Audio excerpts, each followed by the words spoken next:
से आपके पास जो इतना पावर है, नहीं आपने शुरुआत कैसे की? नहीं मेरे पास मेरे भाई कोई पावर नहीं है।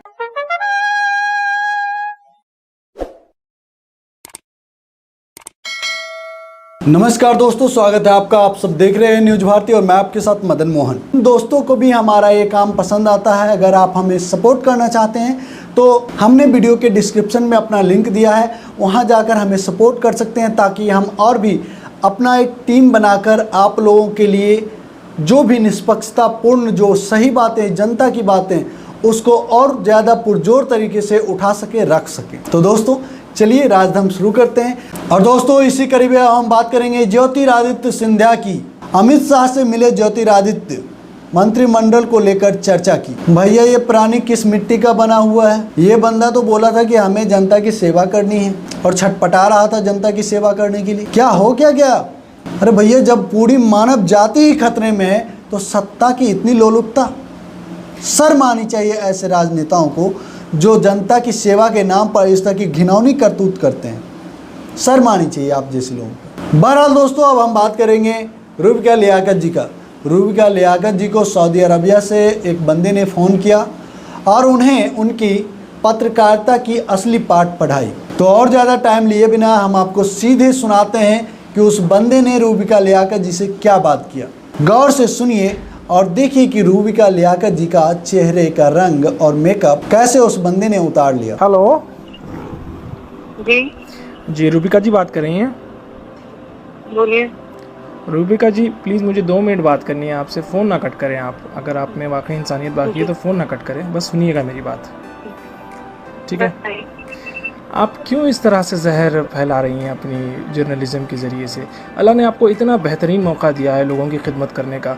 बहुत कम खुशनसीब लोग होते हैं जो इस मुकाम पे पहुंचते हैं जहां पे आप पहुंची है। और आप जिस तरह से जहर फैला रही हैं, खुदा का खौफ करिए। पता नहीं मुझे तो आप खुदा को मानती है नहीं मानती नहीं पता है। आप जिस भी खुदा को मानती हैं उसका खौफ करिए। आप कौन नाम है? मेरा नाम फ़हाद है। और क्यों मुझे फ़ोन कर रहे हैं? आपको फ़ोन इसलिए कर रहा हूँ क्योंकि आप बेइंतहा गंद फैला रही हैं, क्योंकि जिसकी वजह से बेचारे मासूम तो जो मेरे खिलाफ केस दर्ज कर दीजिए। बिल्कुल आपकी हेकड़ी निकल गई। मैंने आपको देखा कि भाई आप जिस तरह से अब रिपोर्टिंग कर रही हैं ना, आपकी हेकड़ी निकल गई है। एक केस आपके ऊपर क्या बुक हो गया, आपकी हेकड़ी निकल गई है। आप इस तरह से जो है ना, आपकी जहरीली जर्नलिज्म की वजह से बेचारे मासूम मंडी वाले जो अपना रोज़ का कारोबार करके अपनी ज़िंदगी चलाते हैं, आपको क्या है एसी में बैठ के आपको जो है ना, आपको हड्डी डाल दी जाती है आपके अकाउंट की तरफ से और आप अपनी जो मुँह पे आया बोलती रहती हैं। इस तरह से ना करें, खुदा का खौफ करें। हेलो हेलो हेलो प्लीज़ ऐसे तो ना करें ना, फ़ोन ना कट करें आप। 1-2 मिनट के लिए सुन लीजिए। आप सारा दिन सुनाती रहती हैं सारे देश को, सारी दुनिया को। हमें भाई आप अगर बदतमीजी से बात करने के लिए मुझे फ़ोन करेंगे तो आपको लगता है मैं आपकी बात सुनूंगी? मेरी बहन, मैं आपसे हरगिज़ बदतमीजी नहीं करना चाहता हूँ। मैं बिल्कुल नहीं करना चाहता हूँ। आप मुझसे तरीके से बात कीजिए। मैं आपको अपने डायरेक्ट मोबाइल से कर रहा हूँ। मैं आपको अपना नाम फ़हाद मखसूसी साफ बता रहा हूँ। मैं क्यों बदतमीजी करूँगा आपसे? आप लोग तो पावर में हैं माशाल्लाह से। आपके पास जो इतना पावर है। नहीं आपने शुरुआत कैसे की? नहीं मेरे पास मेरे भाई कोई पावर नहीं है। बिल्कुल आप बहुत पावरफुल हैं। आपके पास जो मीडिया का पावर है, आपके पास जो गवर्नमेंट का पावर है, आप जो गवर्नमेंट की वकालत करती रहती हैं सारा दिन। मैं अपनी नौकरी कर रही हूँ। मेरे भाई, मेरी बहन, आपको लगता है आप अपनी नौकरी कर रही हैं? हाँ, बिल्कुल और बहुत ईमानदारी। ये नहीं, आप नौकरी नहीं कर रही हैं, आप पैसे कमा रही हैं। आप जर्नलिज्म हरगिज नहीं कर रही हैं मेरी बहन।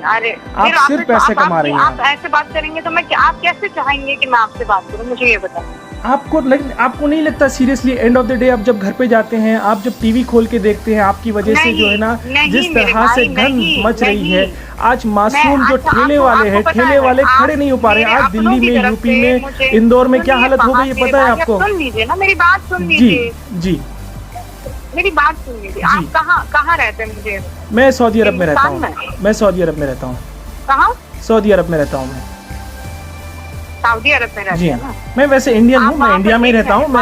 मैं इंडिया हैदराबाद में रहता हूँ। हैदराबाद का समझ लिया। आप नौकरी के लिए, जी हाँ। जी हाँ। आप मेरी बात सुनिए आप और ध्यान से सुनिए। मुझे नहीं पता आप कितना समझ पाएंगे, पर चूंकि आप मेरे भाई हैं, हम कौमी हैं, मैं आपको एक बात नहीं, कौमी का मत लगाइए। मैं देखिए, मैं हिंदुस्तानी भाई है मेरे सारे हिंदुस्तानी, मेरे कोई मुसलमान, सिर्फ ऐसा कोई पर्टिकुलरली कोई कौम की वजह से मैं किसी को भाई नहीं मानता, क्योंकि अल्लाह ने सबको रब्बुल आलमीन कहा। अल्लाह सबका रब है। अब मेरी बात जी, आप ये कौमी नारा मत लगाएं। मैं आप हिंदुस्तानी बहन है आप मेरी। मैं कहती हूँ, मैं फख्र से कहती हूँ कि मैं मुसलमान। मैं जानती हूँ, मेरा अल्लाह जानता है, मुझे किसी को बताने की तो जरूरत नहीं। बिल्कुल जरूरत नहीं है आपको। मैं बिल्कुल नहीं बताऊंगी। आप अल्लाह को मुझे कयामत में भेजना है तो वो जो मैंने किया है मेरे उसके लिए भेज देगा। आप मुझे किसी के सर्टिफिकेट की जरूरत नहीं। बिल्कुल। मैं क्या कहती हूँ, एक बात कहती हूँ कि हम पढ़े लिखे हैं जी। क्यों ऐसा है कि सारे जमाती भाई छूटते हुए दिखाई दे रहे हैं? आपको पता है इंडिया में कितने केसेस हैं? कुछ भी कहने लगता है। मैं तो उनके खिलाफ लड़ रही हूँ ना भाई, मैं कोई मुसलमानों के खिलाफ। आप कौन से मौलाना के खिलाफ लड़ रहे हैं? आप एक अपने बच्चे को बिठा लीजिए, आपके माशाल्लाह से मुझे पता है आपको कोई लड़का भी है ना, उस लड़के को बिठा दीजिए, अभी शायद वो माइनर है, उसको बिठा के आप अपनी टीवी पे डिबेट दिखा लीजिए, फिर उसके बाद वो कहेगा मम्मा आप ये क्या कर रही हैं आप। मैं चैलेंज करता हूँ आपको, आप अपने बच्चे के लिए किस तरह का हिंदुस्तान तैयार कर रही हैं। हम और आप चले जाएंगे मेरी बहन, ये दुनिया छोड़ के चले जाएंगे। हमारे आने वाले जनरेशन के लिए हम क्या बना रहे हैं, हम किस तरह का हिंदुस्तान बना रहे हैं। जब तक आप इंट्रोस्पेक्ट नहीं करेंगे जब तक इंट्रोस्पेक्ट नहीं करेंगे, आपको सिर्फ यही लगे। कब तक विक्टिम कार्ड खेलेंगे हम लोग? नहीं, विक्टिम कार्ड खेलने की जरूरत नहीं है। आपने देखिए, अगर कोई पर्टिकुलर इंसान गलती करता है, स्पेशली अगर वो मुसलमान हो, तो पूरा उसका बाकायदा उसका नाम मुसलमान पड़ जाता है। लेकिन कोई अगर गैर मुसलमान होता है तो उसको बेचारे को जो है ना, वो जैसे कि आपको एक एग्जांपल बता दूं, जमात के जो लोग मस्जिद में फंसे थे वो लोग छुपे हुए थे और वैष्णो देवी के मंदिर में वो फंसे हुए थे। तो यहाँ पे कितना बड़ा डिफरेंस आ गया, किस तरीके से सेग्रीगेट करने की कोशिश की जा रही है। मुझे क्यों सुना रहे? मैंने कहा ये बात। बिल्कुल कही है, आपके हर चैनल ने कहा है। जाने में सबसे बड़ा रोल मेरा प्रचार है, सबसे बड़ा प्रचार मेरा। नहीं, और आपको पता है नहीं, अच्छा आपने कभी ये हिम्मत की है, आपने कभी ये हिम्मत की है? नरेंद्र मोदी जी दावा करते रहे कि भाई जनवरी 31 से कभी से जो है ना इंडिया में स्क्रीनिंग शुरू हो गई थी। अगर इंडिया में उस टाइम से स्क्रीनिंग शुरू हो गई थी तो फिर ये लोग कैसे आए? ये लोग तो जनवरी में नहीं तो बल्कि मार्च में आए थे। डिबेट देखा आपने? आज मेरा डिबेट देखा? बिल्कुल देखा है मैंने। आज के डिबेट की बात करें, आपने ऑलरेडी पिछले 3 महीने में पिछले 3 महीने में इतना जहर घोल दिया है मेरी बहन। आज जो है ना मासूम जो ठेले वाले लोग हैं, वो लोग पहले तो रोजगार बिल्कुल नहीं है। आपने कभी रोजगार पे सवाल करने की कोशिश की है हुकूमत से? आपने कभी जो है ना हुकूमत के जो वादे हैं उस पे आपने कभी सवाल करने की कोशिश की है? आरोप लगा रहे साथ भाई, मुझे नहीं लगता है कि मैं आपको क्योंकि आपकी आंखों पर पट्टी बंधी हुई है। मेरे आंखों पे हरगिज पट्टी नहीं बंधी हुई है। आप जाइए, मेरा नाम गूगल कीजिए और आप मेरी फेसबुक की प्रोफाइल देख सकते हैं। मैं किस तरह का कंटेंट शेयर करता हूँ, किस तरह की बात करता हूँ, उससे आपको पता चल जाएगा। मैं कभी भी ये जो ना रिलीजन कार्ड खेलने की कोशिश नहीं करता। जिस तरह से आप लोगों को ऐसा लगता है, बाकायदा आपको हुकूमत ने अपॉइंट किया हुआ है कि भाई उनकी तायीद करें, उनकी नुमाइंदगी करें, आप चैनल के ऊपर आके लोगों का दिमाग फिराएं। मुझ पर झूठे इल्जाम नहीं लगा सकते। नहीं, मैं झूठे इल्जाम नहीं लगा रहा हूँ, मैं हकीकत बयान कर रहा हूँ। मैं आपको हकीकत बयान कर रहा हूँ। झूठ है? नहीं, बिल्कुल झूठ नहीं है। आप अपने 14-15 साल का जो भी लड़का है आपका, उसको टीवी स्क्रीन के सामने बैठाइए। आपकी एक दिन की डिबेट, लड़का नहीं है बाय द वे, आपको कोई अंदाजा नहीं है। ठीक है, आपका जितना भी लड़का है, आपकी माँ को बिठा लीजिए। आपके पता नहीं आपके शौहर भी आपको क्यों कुछ नहीं बोलते, आपको सलाह देते हैं नहीं देते हैं मुझे नहीं पता, लेकिन आप जो कर रही हैं यकीन मानिए इससे हिंदुस्तान जलेगा। दिया फोन आपने, गलत है। इंसान के लिए इशारा काफ़ी होता है। अगर रूबिका लियाकत जी में थोड़ी भी इंसानियत बची होगी तो वो सच्ची पत्रकारिता की मिसाल कायम करेगी, वरना हमें उनसे तो कोई आशा नहीं। उस बंदे ने कितने अच्छे तरीके से समझाया, उसके बाद भी ये गधी मीडिया चीयर लीडर्स जो हैं समझने को तैयार नहीं है। ये बोल रही है कि आप विक्टिम कार्ड खेल रहे हैं। ये क्या होता भैया?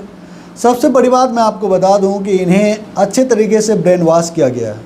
इन्हें बताया गया है कि देश में कांग्रेस ने मुसलमानों का इस्तेमाल किया है वोट के लिए, और यही चीज़ें इनके दिल के अंदर घर कर गई। हालांकि इन्हें अब तक पता नहीं ऊपर वाले ने दिमाग में ये क्यों नहीं डाला अब तक, इन भाजपाइयों ने, इन संघियों ने जो अपने चुनावी प्रचार के दौरान 2014 और उससे पहले पता नहीं क्या क्या घोटाले का नाम देकर हमला कर रहे थे, आज वो तमाम घोटाले और घोटालेबाज कहाँ गए। कल जो लोग मुसलमान को लेकर कांग्रेस पार्टी पर वोट बैंक की राजनीति करने का आरोप लगा रहे थे, वो लोग आज हिंदुओं को अपना वोट बैंक बनाने के चक्कर में हैं। ये बात रूबिका लियाकत जैसे पत्रकारों को क्यों नहीं समझ में आता। बहरहाल चलिए, ये सुधरे ना सुधरे, हम चलते हैं अगली कड़ी के ऊपर में। हम बात करेंगे कुछ छोटे छोटे लेकिन बहुत ही जरूरी मुद्दे पर। क्या सोशल डिस्टेंसिंग, हालांकि आपकी तरह मेरे एक सब्सक्राइबर ने कहा कि सर ये फिजिकल डिस्टेंसिंग होनी चाहिए, बिल्कुल होनी चाहिए, लेकिन चलिए प्रधानमंत्री जी के भाषा में ही फिर से बात करते हैं और सोशल डिस्टेंसिंग पे ही आते हैं। क्या ये सिर्फ शब्द भर है? क्या ये सिर्फ गरीबों के लिए है, मजलूमों के लिए है, या फिर किसी एक धर्म संप्रदाय के लिए है? नहीं ना, होना भी नहीं चाहिए, लेकिन ऐसा ही कुछ दिख रहा है। कोरोना महामारी के कारण 3 मई तक देश भर में लॉकडाउन के बीच कर्नाटक के पूर्व मुख्यमंत्री HD कुमारस्वामी के बेटे निखिल कुमारस्वामी बेंगलुरु में शुक्रवार को रेवती के साथ परिणय सूत्र में बंध गए। और ये फोटोग्राफ्स आप देखिए कि किस तरीके से सोशल डिस्टेंसिंग या फिर फिजिकल डिस्टेंसिंग का मजाक बनाया जा रहा है। जब इस स्तर पर चाहे कोई भी हो, चाहे वो पक्ष का नेता हो, विपक्ष का नेता हो, अगर देश जब इतने संकट काल से गुजर रहा है और ऐसे वक्त में अगर आप देश के साथ, देशवासियों के साथ खिलवाड़ करेंगे तो निश्चित तौर पर आपकी बातें उठाई जाएगी, आप पे उंगली उठाई जाएगी, चाहे आप कोई भी हो। तो आप देख सकते हैं किस तरीके से कुमारस्वामी और उनके बेटे ने अपनी शादी के लिए सोशल डिस्टेंसिंग या फिर फिजिकल डिस्टेंसिंग के मूल मंत्र का धज्जी उड़ा दिया है। ये बेहद शर्मनाक है, निंदनीय है। हो सके तो उन पर कानूनी कार्रवाई होनी चाहिए। हालांकि मुझे तो ऐसा नहीं लगता कि ऐसा कुछ हो पाएगा, लेकिन इस बीच आपको बता दें कि इस शादी की पुख्ता तैयारी थी और उस ज़िले में जहाँ पर शादी थी उस ज़िले में मीडिया को भी बैन कर दिया गया था। क्या चल रहा है? हाँ भाई, पूर्व उप मुख्यमंत्री के बेटे की शादी है, पूर्व मंत्री के बेटी से, मजाल क्या है कोरोना वहाँ आदम के, हिम्मत ही नहीं है। अब आपसे निवेदन है कि आप ये लेटर पढ़ें। भारत का संविधान भेदभाव की इजाजत नहीं देता, लेकिन महामारी में गरीबों को उनकी औकात बता दी है। ताज़ा उदाहरण यूपी राजस्थान का है। कोटा में अमीरों के बच्चे कोचिंग पढ़ते हैं। लॉकडाउन में उन्हें लेने यूपी रोडवेज की सैकड़ों बसें आज भेजी गई, लेकिन गरीब गुरबे मजदूर जो जहां फंसे हैं वहीं फंसे हैं, उन्हें लेने कौन जाएगा? देश में आज ये सवाल ही नहीं है। लेकिन जब देश में इस तरह से दो तरह की बातें हो जाती है और हमारे देश की जो गधी मीडिया है उसको इस बात की भनक भी नहीं लगे, वो ऐसा एहसास कराती है और वो बातें करती है मरकज की, जो मरकज लोगों के प्रकाश में नज़र में आ गया और उसका इलाज भी अच्छे तरीके से हो रहा है, उस पर तुम क्यों नाच नचा रहे हो? विदेशी कैश पर जमातियों की ऐश, आज खुलेगा तबलीग का कच्चा चिट्ठा। जमात पर इंटरनेशनल खुलासा अमिश देवगन के साथ न्यूज़ 18 इंडिया पर। अब मुझे बताइए, ये तमाम जो गधी मीडिया गैंग के लोग हैं, इन्हें मुंबई के मजदूरों के भीड़ में मस्जिद दिख रहा था, मजदूर और उनकी तकलीफें नहीं दिख रही थी। लेकिन आज भी टीआरपी की होड़ के लिए ये मरकज से पीछे और आगे टस से मस होने का नाम नहीं ले रहे। भैया डैडी का पूरा आदेश है कि बेटे बात मेरे तक आनी ही नहीं चाहिए। डैडी ने क्या कहा? हमने देश के तमाम एयरपोर्ट्स पर स्क्रीनिंग तभी से चालू कर दिया जब कोरोना का कोई मरीज देश में नहीं था। तो साहब, मार्च में होने वाले मरकज का ये समारोह में जो ये लोग आए वो स्क्रीनिंग से छूट गए थे या चोरी छुपे बिल से आ गए थे? जब आपने स्क्रीनिंग, जब देश में एक भी केस नहीं था कोरोना का, तभी से शुरू कर दिया, तो फिर मार्च में हुए इस मरकज के समारोह में शामिल होने के लिए ये कोरोना वायरस संक्रमित जमाती कैसे पहुंच गए देश में? या फिर कह दीजिए कि ये लोग एयरपोर्ट से आए ही नहीं थे, पाकिस्तानियों ने इन्हें डायरेक्ट इंडिया में उतार दिया, कह दीजिए।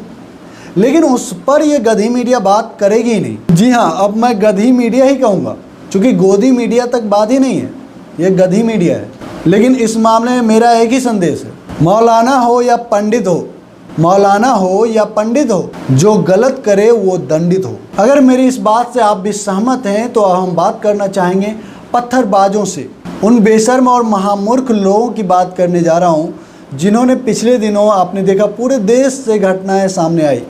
कहीं पे डॉक्टरों की टीम पर हमला किया गया, कहीं पर पुलिस वालों के ऊपर हमला किया गया। ऐसा क्यों?